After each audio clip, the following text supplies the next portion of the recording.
Jake Paul. He's popular, why? I honestly don't know. r/AskReddit. Who is that one YouTuber who annoys the shat out of you and why? All of those life hack content farms. Like 5-minute crafts and troom. None of their craft/recipes actually work, yet they have millions and millions of subs and are constantly on the trending page. I can't seem to get them out of my feed, and I hate it. Edit. I absolutely love How to Cook That and other channels like Danny Gonzalez and Jarvis Johnson that call these companies out on their bullshit. They're run out of a literal content farm in Russia and exploit the algorithm. I hate them. A number of do-it-yourself and cooking channels are upset that they've been pushed out of search results by these videos. And most of the time, they are fake, as in the recipes shown are complete bullshit and don't work. I don't know, there's something about the Dober brothers that makes them really unlikable for me. Could be about how they say they're spreading positivity. Clearly just to make them look good whilst having a channel revolved around mischief and pranks. I find it incredible how kids could just eat that shat up. Could also just be the entire YouTube prank genre in general. They're just annoying, especially when they use or sexualize their girlfriends to an 80-year-old audience for views. Or how they toss money around like it's nothing with cars and mansions and stuff. Have you seen the video of them at a meet and greet? They barely acknowledged this girl that paid a ton of money to meet them after their show, and some of them didn't even smile for the picture. Steven Sharer.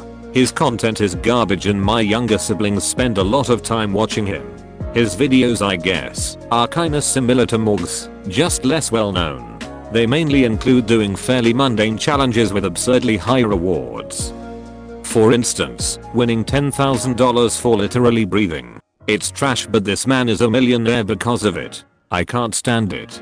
Magic of Reddit. If you don't know the story, let me explain. Eric is a homeless guy, by the way. Magic of Reddit is a YouTuber that made a video about giving Eric $1,000 with a fake lottery ticket. That video skyrocketed with views and Reddit decided he wanted to make a GoFundMe page to help pay for a house for Eric to stay in. However, upon buying the house and showing it to Eric, it was sold later and Eric was never given access to the money that the people donated.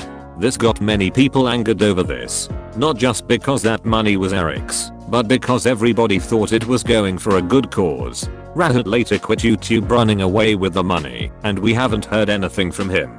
Many people suspect he was arrested, but there has been no proof as such. If you have any questions, feel free to ask. Edit. I just found out that Eric is okay in a motel room and he posted a video 2 weeks ago stating he's okay. If you want more info on the situation, go to his channel.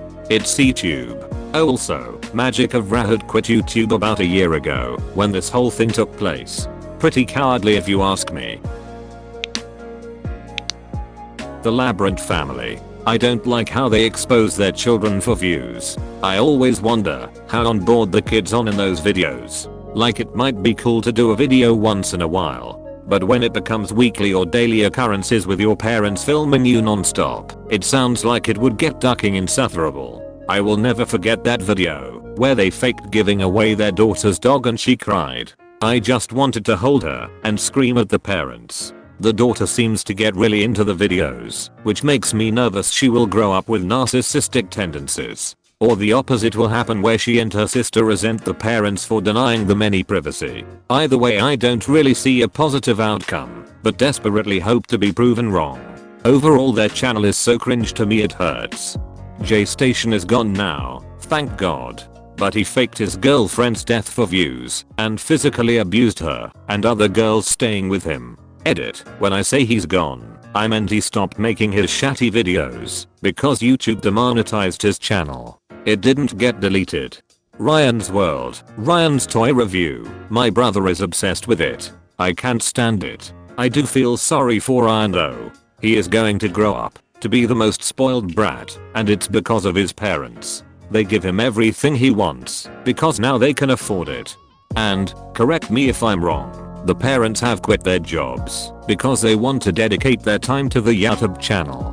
His parents have very irritating voices and they always act ridiculously and comically enthusiastic for the kids watching. Ryan doesn't even seem interested sometimes. I think his parents are forcing him to do it. He's the reason YouTube was taken from my little cousin.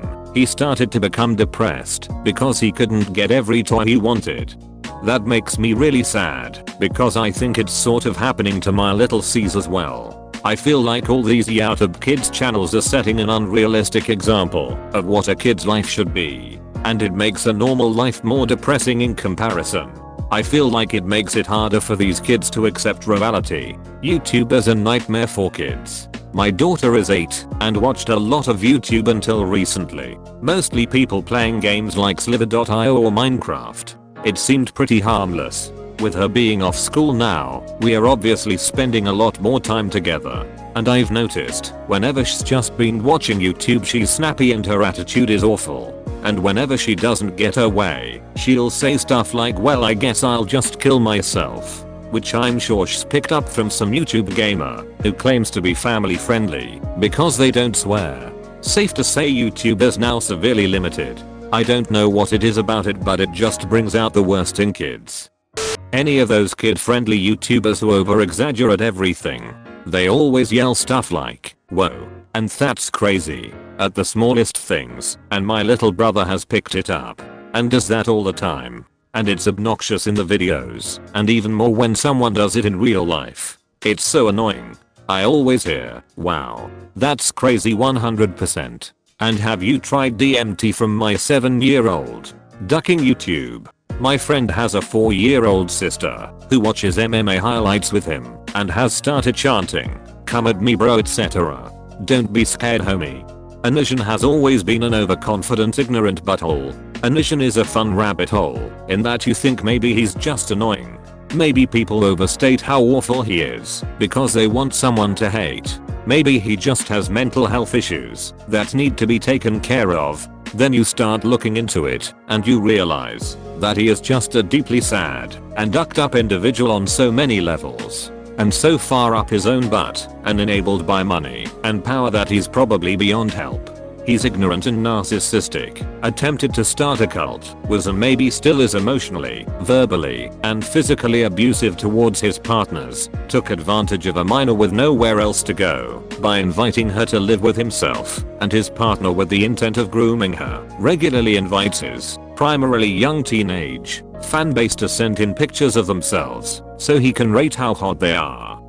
Made essentially a PG version of himself getting cucked as a video. Once again, he has a very young fan base and this is wildly inappropriate. Has repeatedly guilt-tripped his fans for money when he clearly is doing fine. Regularly attempts to manipulate his fan base into being on his side when literally anything happens in his life that he doesn't feel like he can handle on his own, which is basically anything. Edit. To add on a few things I missed. The cut video was done with the minor that he and his partner took into their house and groomed. They publicized their polyamorous relationship shortly after she turned 18 with this video. He and his partner have repeatedly made very sexual tweets on their accounts, several of which were directed at this same girl, I believe while she was still a minor. He's lied about his time in the military, if he was actually in the military at all.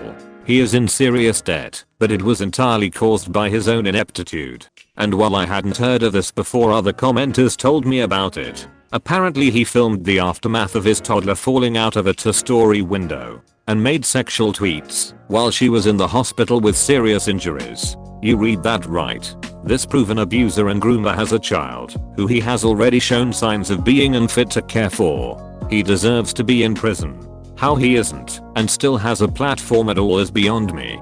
As a whole, family vlog channels, the Ace family, the Labrants, etc. have always bothered me.